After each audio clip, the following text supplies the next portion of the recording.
Good evening, ladies and gentlemen. Welcome to the Exceptional Conservative Show. This is Open Heart Closed Case Night in honor of the murder of our daughter Shanice Milton, who was killed on May 27, 2015. We began an organization called Open Heart Closed Case. Our focus on Friday nights is to give attention to the issues of unresolved homicides, missing persons, teen suicides, child abuse matters, and all such egregious matters that occur in the city and around the country. Tonight we have with us a very good friend of mine, former high school uh, student with me, Gary Tony Jones, the nephew of Barbara Jean Moore, and as well Marie Leach, who is the daughter of Barbara Jean Moore, and hopefully I did say that correctly. If not, do correct me. Is it Maria or Marie? It's Marie Stevenson, but Marie Leach is fine. Marie Leach. Yeah, that's fine. Okay. Listen, you know how I feel about these particular cold cases because of the situation with my own daughter. I want to garner from you all, first and foremost, the life and times of Barbara Jean Moore. And as a former pastor who's done a couple of funerals in my lifetime, I know that some people struggle with the idea of just presenting one glorious picture of a human being. And there is so much more to this particular person that they need to know. When first with you, Marie, when you think of your mom, what's the first thing that comes to your mind? Love. Mm-hmm. That's the first thing. Mm-hmm. Absolutely. And why do you say that? Because she was just that way. She loves everybody. Not only just in a certain venue, but just people in general. She loves her family as well as loving people that she met, people that were her friends that needed help. She kind of like scared herself with, giving out, maybe not being able to take it all back in, but giving it away a lot more than probably I would. Uh-huh. Because, I'm just a little bit different. But love is the first thing that comes to my mind. And as I was saying before, sometimes I didn't understand why she was loving that way, why she was trusting that way, why she trusted in her heart when I didn't have that feeling toward different people, but she did. Exactly. She did. Exactly. Because normally, Gary, the sweetest people on the face of the earth are the toughest people to the rest of the world. Can you think of Barbara Jean Moore in the manner of being just a tough woman? Well, here's what I remember about Aunt Barbara, and the word that comes to me is real. She was a very real person. Mm-hmm. She was real in loving you. She was very witty. Mm-hmm. She was really funny, and she always told the truth. Yeah. Like, it didn't matter if you liked it or accepted it, but she was like a wise old sage. Mm-hmm. And I think the reason why she had such an open and loving heart is because, her upbringing wasn't all that great. She went through some hardships. When I talked to my mom and stuff, and my other aunts and everything, our Barbara had it a little rough than some of the others. And because of her life's experiences, and I can speak for myself, being the same way, you kind of open yourself up to give that you didn't, or you feel that you didn't always get from your parents. Yeah. You understand what I'm saying? Yeah. And so that drew people to her because of her realness. Yeah. And, although she may have had a tough exterior, like my cousin said, inside was a heart of gold. Yeah. And sometimes, man, when we don't get the love and the nurturing that we felt we should have gotten as a child, we overcompensate as adults. Yeah. If that makes any sense. No, that makes all the sense in the world. And what ends up happening is sometimes we draw the wrong people to us. Mm-hmm.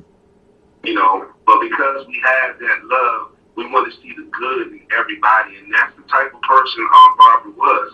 Like Marie said, there's no lie.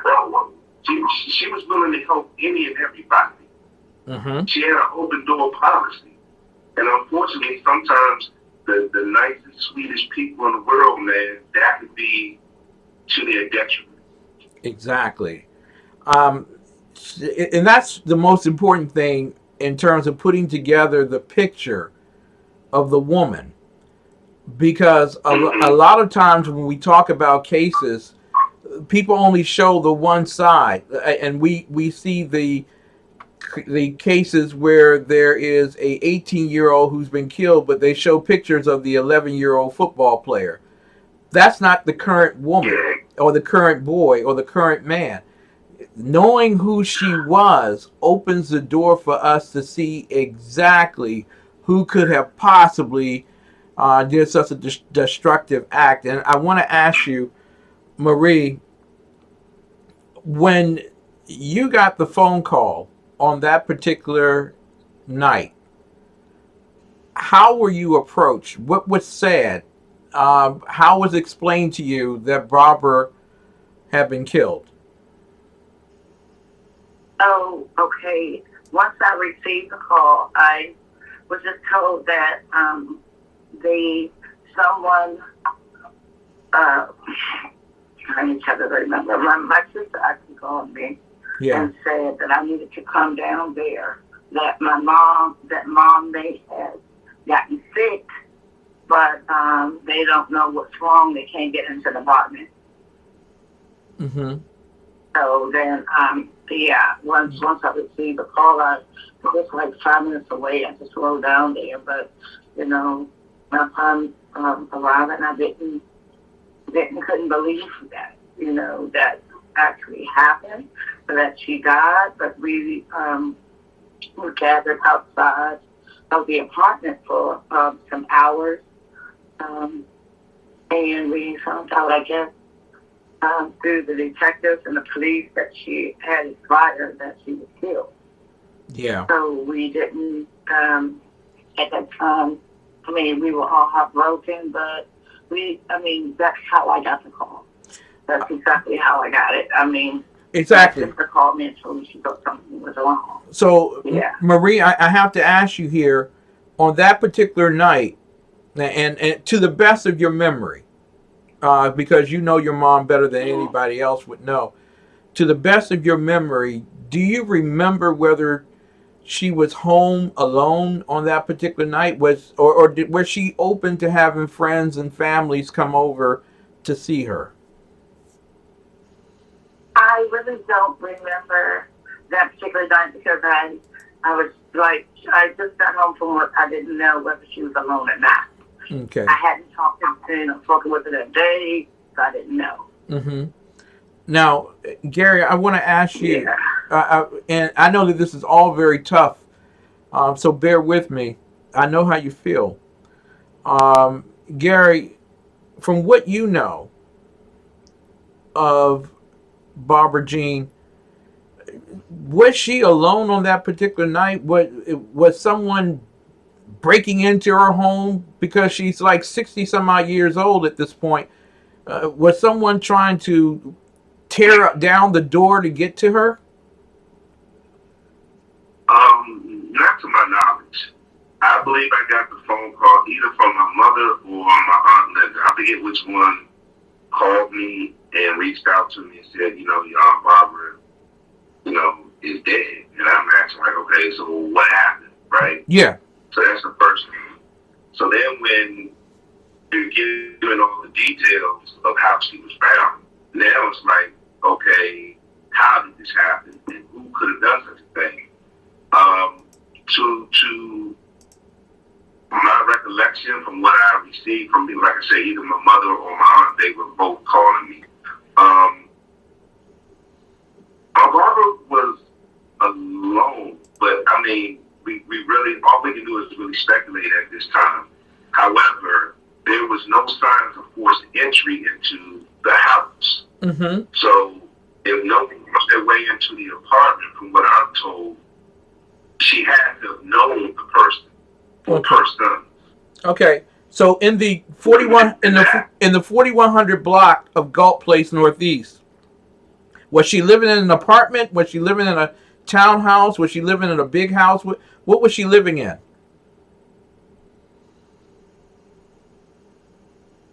She was in an apartment. She was living in an apartment. Yeah, it was the apartment. Living in a four-unit apartment. Yeah. Okay, a 4-unit apartment, which means that there was only one entrance hallway up the stairs to one of the apartments. Am I correct? Correct. Okay. I know that there's one, the front entrance. I believe there was a back way that they could get up, but I didn't know because I'm not really sure about that. But I know I saw the back. People go around the back. I guess they took the trash or whatever. But Exactly. I'm not sure whether they could get out the back way. I think it was just one way in and one way out. So only one way in. Yeah. Go right ahead, Gary. I'm sorry. No, go right ahead. If you've ever been on Galt Street, it's one of those narrow streets, and it seems like all the little small buildings are on top of each other. So if there was a struggle, if there was any type of fight that occurred, somebody should have heard something or seen something. Because that street is just too small. Mm-hmm. So there's it's right off of Danny Helen Barrows Avenue. Exactly. Right? And I go past there a lot. And every time I go past there, I always tell my wife, that's where Aunt Barbara used to live. That's where she used to live. And I'm like, somebody had to see something because that neighborhood is just too freaking small for somebody not to have heard anything.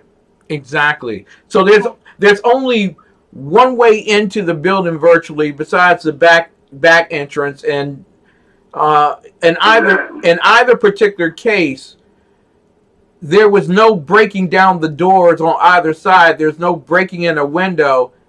She opened that door for somebody. That means that she must have known them. Am I correct in that regard?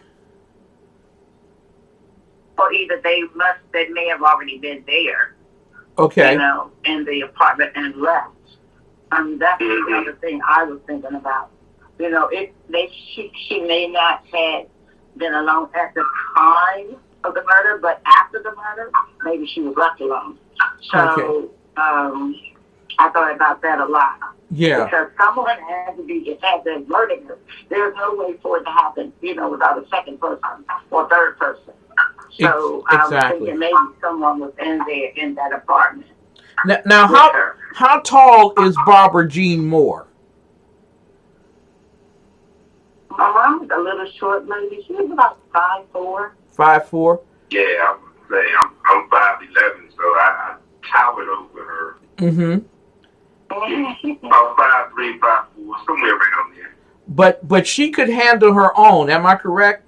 If she needed Very correct. If she was going to fight, if she was going to die, she was going to fight to die. Am I correct? Very correct. Yeah, my mother was never afraid of anyone doing anything to her.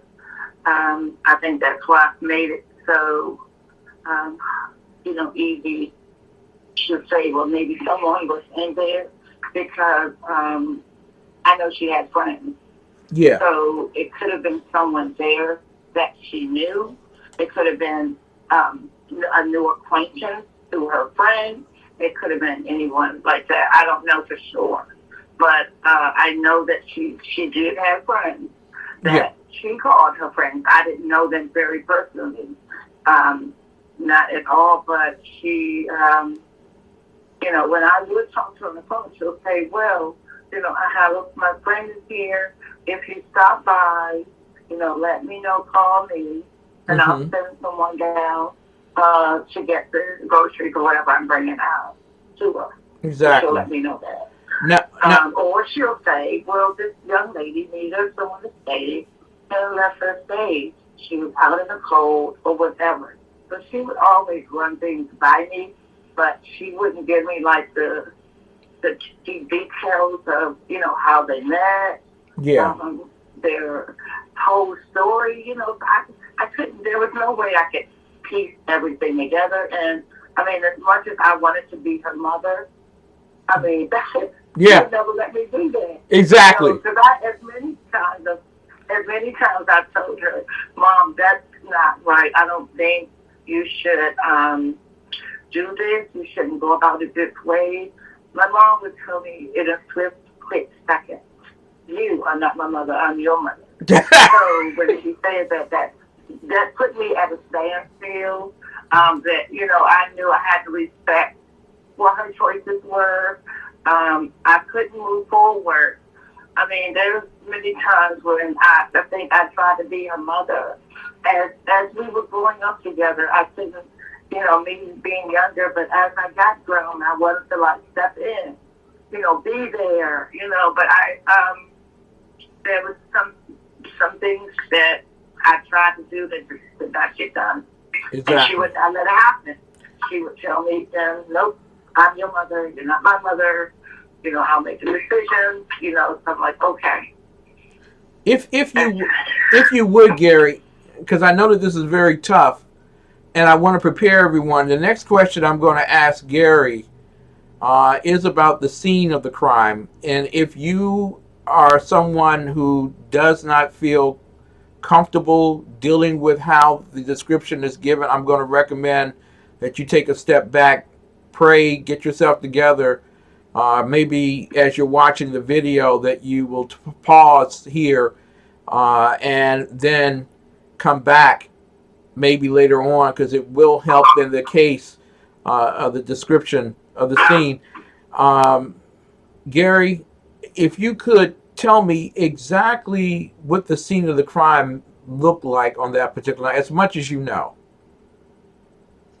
Well, like I said, I didn't get to actually see it myself. Yeah. However, through other family members, I was told that my aunt was strangled, and apparently the suspect or suspects, I guess they wanted to cover their tracks, and they poured bleach on the floor or something, and our robber was found with her face lying down in a pool of bleach. I was also told that they tried to collect DNA evidence. However, they were unable to get it. And so that's about the extent of what I know.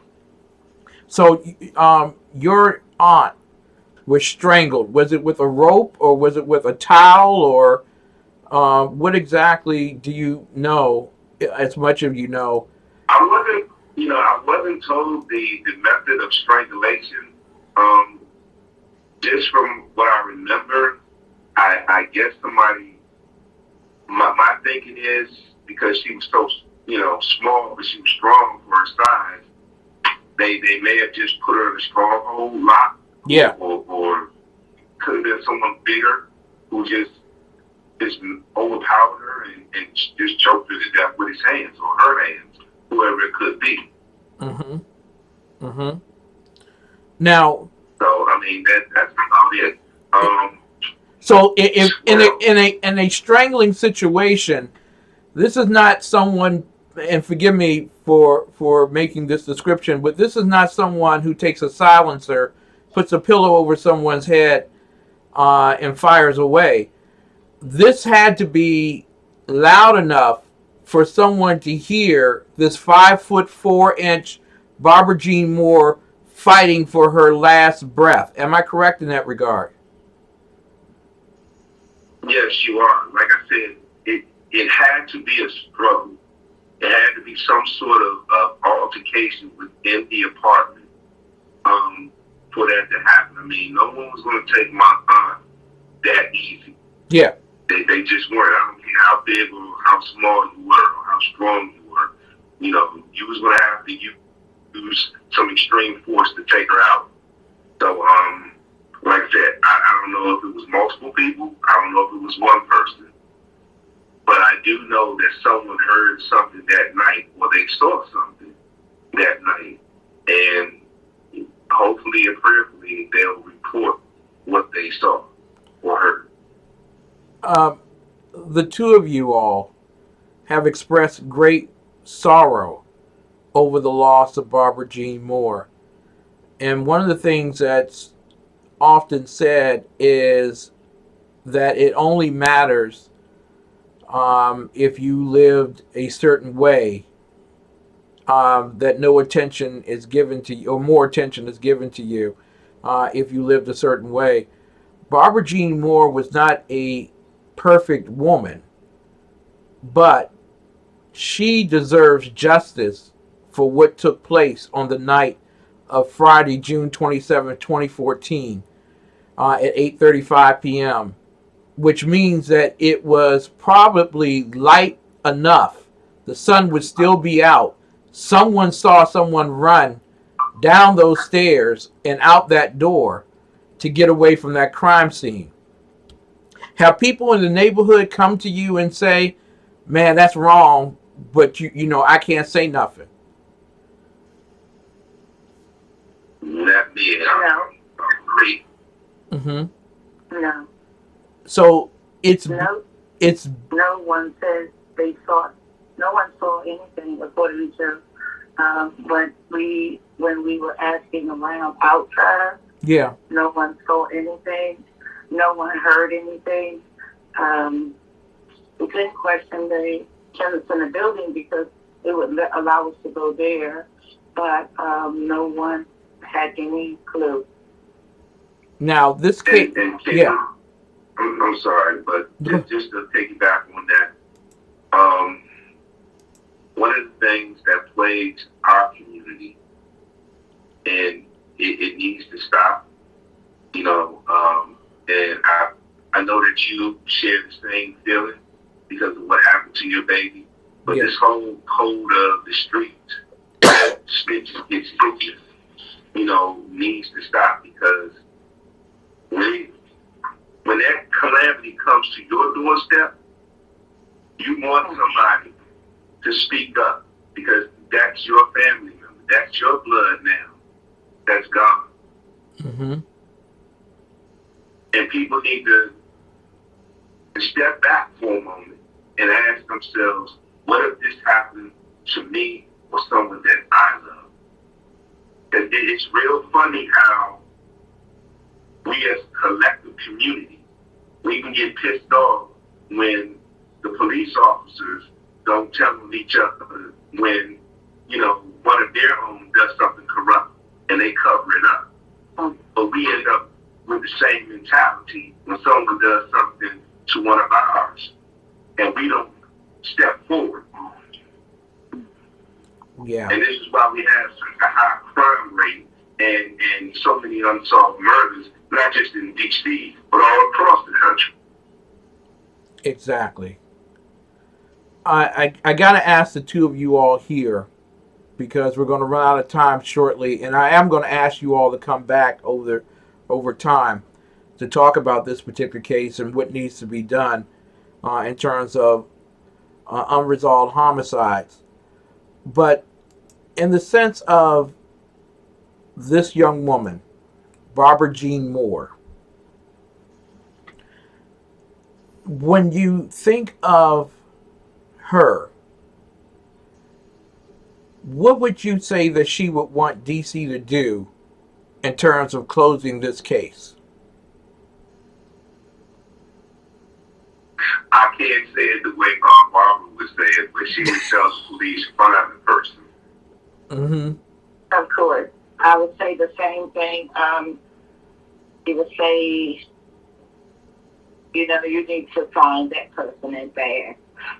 Look in the personal friend list, wherever.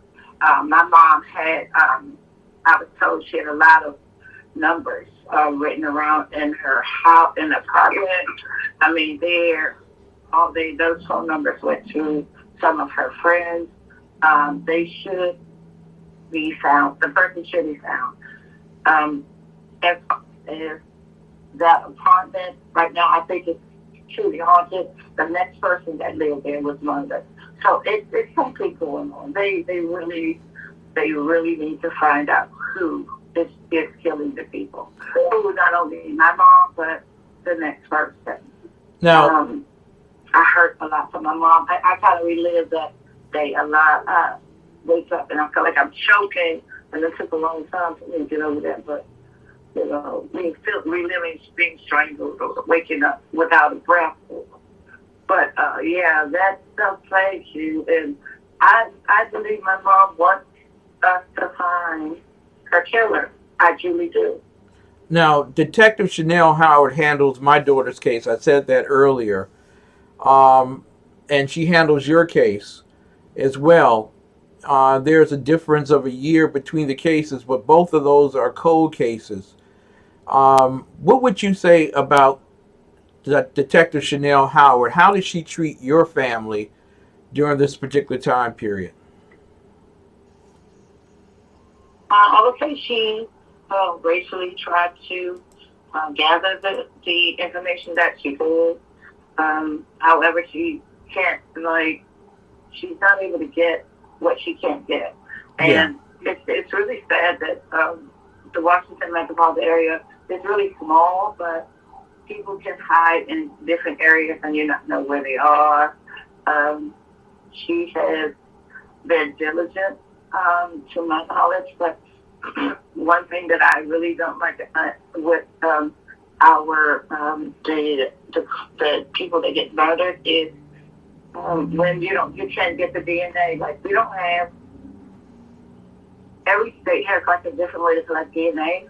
Yeah. Or I don't think we have the best DNA situation in Washington D.C. I don't think they're able to gather it correctly, and I don't think they can process it correctly. I think if they were able to process it better, it would bring light and would close some cases, especially when people put hands on people, or people, some hair or something, or if it was a fight and they're pulling at each other under nails, stuff like that. They should be able to go grab DNA. I think we don't have the best DNA stimulator in our area. I think some states have very good DNA track. They can track. They can track it down real good. Even if it's really an old cold case, they can do it. But exactly. I just don't think Washington D.C. has that. Gary, yeah, go right ahead. I'm sorry. To add to that, I think also, the mayor and the Chief Newsom, they need to put more money into increasing the numbers on the cold case task force. If I'm not mistaken, it's a 7 or 8 person team at this time. And with the number of homicides that are continuing to happen, in addition to those that are considered cold cases now, that can be overwhelming. Yeah. For that task force. So we need more resources available to help close some of these cases. Yeah. And the unfortunate thing is that we also, and this is just my opinion, and this is not you all's, we live in a city that is very criminally friendly. When you have more ministers sitting on the side of the criminal and none sitting on the side of those who are seeking justice, it kind of gives you the idea of what the city is really like. It is criminal friendly. And you have individuals who are right now walking on Galt Street, who are walking on 44th Place, who are smoking joints, and they know and they've seen, and some have done, And they know that if they were to be taken into custody tonight, they will be out tomorrow morning without any problem or concern, ready to do their dirt. There's a lot that has to change in the District of Columbia towards criminal justice, not just reforming it on behalf of the criminal, but also reforming it on that behalf of those people who have suffered from those criminals. Ladies and gentlemen, I've had the great pleasure of talking tonight with Marie Leach Stevenson. And thank you for the beautiful picture that you sent. And as well, my very good friend, Gary Jones, Tony Jones, my boy from high school. We look forward to actually talking in the future with both of you on the status of the case. And we all send a shout out to Detective Chanel Howard, 202-437-0451. I want you all to know, because people get upset with us when we come on and we do these shows, and they think that we're just trying to get at the detectives. They are not the problem. You're asking 85 people to solve almost 400 cases in a 3-year period before it goes to cold case in a city that is pro-criminal and doesn't snitch on these particular criminals. You're asking those people to solve those cases, and then you're going to ask 8 people in the cold case group to solve 3,000 cases since 1966. You're asking a lot of these particular detectives, and the problem is not them. The problem are the white shirts above them, and as well the mayor and city council that are so pro-criminal that they leave us all at risk in this city. That's my commentary, and I think it should be corrected quickly. Mayor Muriel Bowser, while you are stumping for Mini Mike, you might want to stump for us as well. Ladies and gentlemen, thank y'all so much for coming on tonight. Always remember, ladies and gentlemen, if you would, do us the grandest favor if you could. Draw attention to Barbara Jean Moore, 4100 block, Galt Place Northeast, Friday, June 27, 2014, 8:35 p.m. Contact Detective Chanel Howard, 202-437-0451, or Detective Robert Cephas, 202-497-4734. And people ask, Ken, what if I want to say something to him tonight? It's a little late. For Detective Chanel Howard, trust me, it's never too late. We'll be back with more of the best in urban conservative talk right after these messages.